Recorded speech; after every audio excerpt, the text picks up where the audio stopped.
Market లో invest చేసి మీ డబ్బులు డబుల్ చేసుకోవాలనుకుంటున్నారా? విజయవాడలో జరిగే సుందరరామిరెడ్డి గారి లైవ్ సెమినార్ కి అటెండ్ అవ్వండి. నమస్తే, welcome back to Suman TV. నేను మీ సంజయ్. ఈరోజు మనతో పాటు ఉన్నారు law of attraction coach and celebrity coach infinity universe Suresh గారు. సార్తో మాట్లాడి కొన్ని విషయాలు తెలుసుకుందాం. నమస్తే సార్. నమస్తే సంజయ్ గారు. సార్, ఏదన్నా కోరిక ఉండి అది చాలా తొందరగా నెరవేర్చుకోవాలి అనుకున్న సందర్భంలో ఎలాంటి టెక్నిక్ పాటించాలంటారు లా ఆఫ్ అట్రాక్షన్ ప్రకారం? ఇందులో చాలా పవర్ఫుల్ టెక్నిక్స్ ఉన్నాయి సంజయ్ గారు. మనం ఆల్రెడీ గతంలో చెప్పుకున్నాం 369 అని కొన్ని టెక్నిక్స్ చెప్పుకున్నాం. ఇంకా ఏ టెక్నిక్ అయినా మనం ఈజీగా ఉండటానికి రాసుకోవచ్చు. కొంతమంది ఈజీగా ఉండాలి, తక్కువ టైం పట్టాలి, నేను రాయగలిగే, ఎందుకంటే నాకు అంతకితం రాయటం రాదు, ఈజీగా కొంచెం సింపుల్గా ఉండాలని అడుగుతుంటారు. దానికి 9x9 టెక్నిక్ అంటే 9 days రాయాలి, 9 రోజులు రాయాలి, రోజుకు 9 సార్లు రాయాలి. ఇది తక్కువ అన్నిటికంటే రాసుకోవటం ఈజీగా ఉంటుంది. అంటే చదువు రాని వాళ్ళు కొంచెం కొంచెం రాస్తున్న వాళ్ళకి ఇది బాగా ఉపయోగపడుతుంది. సో వేరే టెక్నిక్స్ కూడా ఇది అవి పని చేయవా అంటానికి కానే కాదు, అవి పనిచేస్తాయి. ఏంజల్స్ నెంబర్స్ ఉంటాయి, యూనివర్స్ నెంబర్ అన్ని. ఇది కూడా 9 యూనివర్స్ నెంబర్. 9వ తారీఖున పుట్టిన వాళ్ళు గొప్పవాళ్ళు అవుతుంటారు. అంటే ఆ 9కి పవర్ ఉందని చెప్పి కార్లు కూడా 9999 పెడుతుంటారు, సింగిల్ 9 పెడుతుంటారు. చూడండి, 9 విశ్వంతో కనెక్ట్ అవుతుంది, విశ్వ నెంబర్ అనమాట. అంటే ఈ 9 daysని చాలా ఇష్టంగా ప్రేమతో రాయాలి. రాయటం అంటే ఊరికే బరికేస్తే అది ఉపయోగం లేదు. అంటే మన ఎనర్జీ లెవెల్స్ అన్నీ కూడా పణంగా పెట్టాలి. అంటే సార్, ఇప్పుడు నాకు ఒక కార్ కావాలనుకుంటున్నాను సార్, ఎలా రాయాలంటారు? ఎలా రాయాలో చెప్తాను. సపోజ్ మీరు ఫస్ట్ ఇమాజినేషన్ ఎలా చేయాలంటే, రాసేటప్పుడు నార్మల్గా రాసేయొద్దు, కాన్సన్ట్రేషన్ అంతా అక్కడే పెట్టాలి. ఆ చుట్టుపక్కల ఏం జరుగుతుందో వదిలిపెట్టేయాలి. మీరు ఒక కార్ షోరూమ్కి వెళ్ళారు, టెస్ట్ డ్రైవ్ చేశారు, అది కొనుక్కున్నారు, దానికి కూడా 9వ నెంబరే కోరుకున్నట్టుగా మీరు, అంటే ఫస్ట్ అది క్రియేషన్లోకి వెళ్ళిపోవాలి. కారు కావాలి కదా, ఆ ఏ బ్రాండో డిసైడ్ అవ్వాలి ఫస్ట్. ఏ కంపెనీ, ఎంపీవినా ఎస్యూవినా, ఏ సంవత్సరం, కలర్ ఏంటి, సమస్తం మీకు లోపల ఇంటీరియర్తో సహా మైండ్లోకి రావాలి. మరి అలా వస్తేనే దాని విషయంలో పంపిస్తారు కదా. ఒక ఎగ్జామ్ రాయడానికి ఆ క్వశ్చన్ ఆన్సర్ మొత్తం రాస్తేనే దానికి మార్కులు వేస్తారు. మరి విశ్వాన్ని మనకి ఇవ్వాలంటే ఆ బ్రాండ్ ఏంటి, ఇంటీరియర్ ఏంటి, కలర్ ఏంటి, నెంబర్ ఏంటి, ఎస్యూవినా, లేటెస్టా, లేదా బెంజ్ కారా, మారుతి కారా అనేది క్లారిటీ ఇవ్వాలి కలర్తో సహా. అది మన మైండ్లోకి వచ్చేసేయాలి ఫస్ట్. ఆ తర్వాత రాయటం మొదలు పెట్టాలి.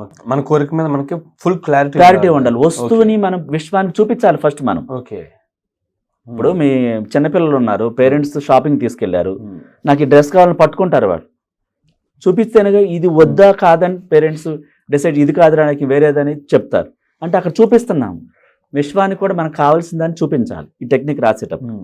సో అప్పుడు ఎర్లీ మార్నింగ్ రాయొచ్చు, బ్రహ్మముహూర్తం టైంలో, రాత్రి నిద్రపోయే ముందైనా రాయొచ్చు, 2 times కూడా రాయొచ్చు. ఎర్లీ మార్నింగ్ అంటే సార్, ఎర్లీ మార్నింగ్ అంటే 3:45 ఉదయం ఆ టైంలో రాయొచ్చు. పీస్ ఆఫ్ మైండ్ తో ఉంటది, ఆ కోరిక సులభంగా విష్ణులోకి వెళుతుంది. లేదు రాత్రి నిద్రపోయే ముందు రాయొచ్చు. ఈ 2 సమయాల్లో ఎప్పుడైనా రాయొచ్చు. ఒకసారే రాయాలి రోజుకి.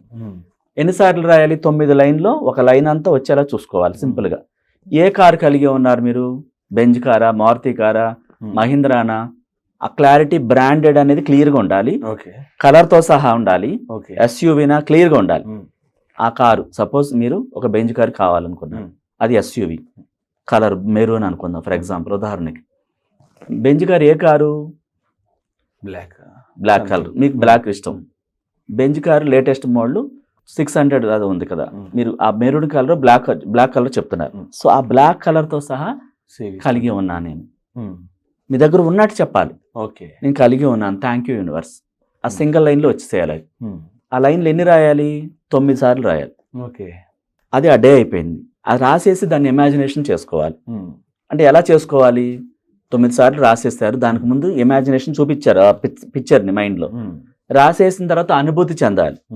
అంటే మీరు ఆ కారుతో మీ ఫ్యామిలీ అంతా ఒక డిన్నర్కి వెళ్ళినట్టుగా, షాపింగ్కి వెళ్ళినట్టుగా, ఆ పార్కింగ్లో సరిగ్గా పార్క్ చేస్తున్నట్టుగా, క్లీన్ చేస్తున్నట్టుగా, ఈ కారు మీరు తీసుకున్న తర్వాత ఫ్రెండ్స్ ఎవరైనా పిలిచినప్పుడు వాళ్ళు వచ్చి మిమ్మల్ని చూసి చాలా బాగుందని అప్రిసియేట్ చేస్తున్నట్టుగా, ఇతరులు అప్రిసియేషన్ చేస్తున్న మాటలు కూడా వినాలి. ఒక వస్తువు మన దగ్గరికి రావాలంటే ఈ హావభావాలన్నీ కూడా రిలీజ్ చేయాలి. ఉట్టు కార్ అని చెప్పేస్తే రాదు, సంవత్సరాలు వెళ్ళిపోతున్నాయి రావట్లేదు సార్ అంటే, ఇవన్నీ ఎక్కడ యాడ్ చేసాం మనం? ఫీలింగ్స్ అన్ని జత చేయాలి. ఆ చిత్రాన్ని క్లియర్ కట్గా విశ్వంలోకి చూపించాలి, బ్రాండ్తో సహా, కలర్తో సహా, లోపల ఉన్న ఇంటీరియర్తో సహా, అడ్వాన్స్డా, లేటెస్టా, ఎయిర్ బ్యాగ్తో సహా ప్రతి దాన్ని మీరు క్లియర్గా చూపించాలి విశ్వంలో. చూపించి ఇష్టంగా రాయాలి. 9 సార్లు రాసేటప్పుడు వేరే మైండ్లోకి ఏది రాకూడదు. ఒకవేళ రాసేటప్పుడు కాన్సన్ట్రేషన్ కుదరట్లేదు అనుకోండి, మీరేం చేయాలి, ఒక దిష్ తీసుకుని పడేసి కళ్ళుపుతో, సముద్రపు ఉప్పుతో వెంటనే ఫేస్ వాష్ చేసుకుని కూర్చున్నప్పుడు చాలా క్లియర్గా రాస్తారు. ఆ నెగిటివ్స్ లేకుండా ఉన్నప్పుడు రాసినప్పుడు కోరిక నెరవేరుతుంది. అలా 9 days చాలా శ్రద్ధగా ఈ 2 ఇమేజెస్ నేను ఏదైతే చెప్పానో రాయక ముందు, రాసిన తర్వాత ఇమాజినేషన్ చేసుకుంటే తొందరగా పని అవుతుంది. సో మిగతా సమయంలో రోజంతా నా దగ్గర కార్ లేదన్న భావన రాకూడదు. మళ్ళీ పొద్దున్నేదో చెప్పేసాను అయిపోయింది, యూనివర్స్ చూసుకుంటుందని వదిలిపెట్టి ఆ ఆలోచనలో నిజంగానే కార్ లేదు కానీ ఆలోచన రన్ చేస్తున్నాం అనుకో, మనం ఒక విత్తనాన్ని నాటి మొలక రాకుండా మనమే అడ్డుకున్నట్టు అవుతుంది, తవ్వినట్టు అవుతుంది. వాటర్ పోస్తూ రోజు కోరిక పట్ల 24 hours అదే ధ్యాస ఉండాలి. ఏ పని చేస్తున్నా సరే లేదు అనే భావన మళ్ళీ వ్యతిరేకతను రిలీజ్ చేయకూడదు. ఈ టెక్నిక్ ఎంత పవర్ఫుల్లో యాటిట్యూడ్ కూడా అంతే ఇంపార్టెంట్. రోజువారీ భావనలు, ఆలోచనలు, ఆ క్రియేటివిటీని, ఆ ఇమాజినేషన్ని తన మునకలైపోతూ ఆ కారుతో కలిగి ఉన్న ఫీలింగ్స్ని కూడా నింపేయాలి. పార్కింగ్ ప్లేస్ కూడా రెడీ చేసుకోవాలి. ఇలా 9 days చేయాలి, కంటిన్యూగా 9 days చేయాలి. ఇలా పార్కింగ్ ప్లేస్ని ఉన్నట్టుగా, ఆ కార్ని అక్కడ పార్క్ చేసినట్టుగా, క్లీన్ చేస్తున్నట్టుగా, ఇతరులు అప్రిషియేట్ చేస్తున్నట్టుగా, మీ పేరెంట్స్తో కలిసి మీరు షాపింగ్, ఆ కార్లో జర్నీ చేస్తున్నట్టుగా, మీరు డ్రైవింగ్ చేస్తున్నట్టుగా ఆ నెంబర్తో సహా కంటికి కనపడేటట్టు చూడాలి, సృష్టించాలి మైండ్లో. ఇమాజినేషన్ రాసిన తర్వాత, రాసేటప్పుడు వేరే థాట్స్ రాకూడదు, గ్రాటిట్యూడ్ చెప్పాలి, కృతజ్ఞతలు చెప్పాలి లాస్ట్లో. అలా 9 days రాసిన తర్వాత కృతజ్ఞత చెప్పాలి. మరి కృతజ్ఞతలు ఉంటేనే ఆ వస్తువు త్వరగా వస్తుంది. గ్రాటిట్యూడ్ లేకుండా రాదు. చెప్పాలి, 9 days చెప్పాలి గ్రాటిట్యూడ్. 9 days ఖచ్చితంగా ఇమాజినేషన్ చేయాలి. కోరిక రాసేసిన తర్వాత, అంటే మనం కారు గురించి చెప్పాం, ఎవరైనా వేరు చేయొచ్చు, వాళ్ళకి కావాల్సిన వస్తువు. అది జాబ్ గురించి రాయొచ్చు, హెల్త్ గురించి రాయొచ్చు, హౌస్ కోసం రాయొచ్చు, అప్పులు తీర్చడం కోసం రాయొచ్చు, గోల్డ్ లోన్ క్లియర్ చేయడం కోసం రాయొచ్చు. అంటే మీ కోరికని ఒకటిని మనం చూపించాము ఇక్కడ. ఫర్ ఎగ్జాంపుల్, ఈ 9 రోజులు రాయడం వల్ల ఎంత త్వరగా నెరవేరే అవకాశం ఉందంటారు కోరిక? మన ఇంటిమేషన్, మన మనసులో సృష్టించే ఆలోచనలు అది ఉందన్న భావాన్ని పంపించినప్పుడు అది ఏ క్షణమైనా నెరవేరవచ్చు. ఆల్రెడీ గతంలో చెప్పాం, ఎవరికి వచ్చిందో కారు, ఒక అమ్మాయికి మన క్లాస్ అయినప్పుడు వచ్చింది చెప్పాం. అంటే ఈ టైం అని మనం పెట్టకూడదు. యూనివర్స్కి టైం పెట్టడానికి మనం ఎవరివి? నాకు ఇప్పుడు లోపల ఇస్తావా ఇవ్వా అని అడిగితే అది కమాండ్ చేసినట్టు అవుతుంది కదా. రేపే ఇవ్వచ్చు. చాలా మంది 3 నెలల తర్వాత నాకు రావాలి అంటారు. అసలు 3 రోజుల్లోనే వచ్చేదాన్ని 3 నెలల దాకా ఎందుకు పెట్టుకుంటావు? అంటే నమ్మకం సరిగ్గా లేదని అర్థం. టైం పెట్టకూడదు యూనివర్స్. మన కోరిక తీరిపోయిందనే భావన ప్రాణం పెట్టేయాలి తప్ప, నాకు రేపటిలోకి ఇవ్వు, 3 రోజుల్లోకి ఇవ్వు, నెల రోజుల్లోకి ఇవ్వు, వచ్చింది అని ఇట్లాంటి ఏవి క్రియేట్ చేయకూడదు. అబ్సల్యూట్లీ. క్షణంలో రావచ్చు, మనమే అడ్డుకున్నట్టు అవుతుంది టైం పెట్టి.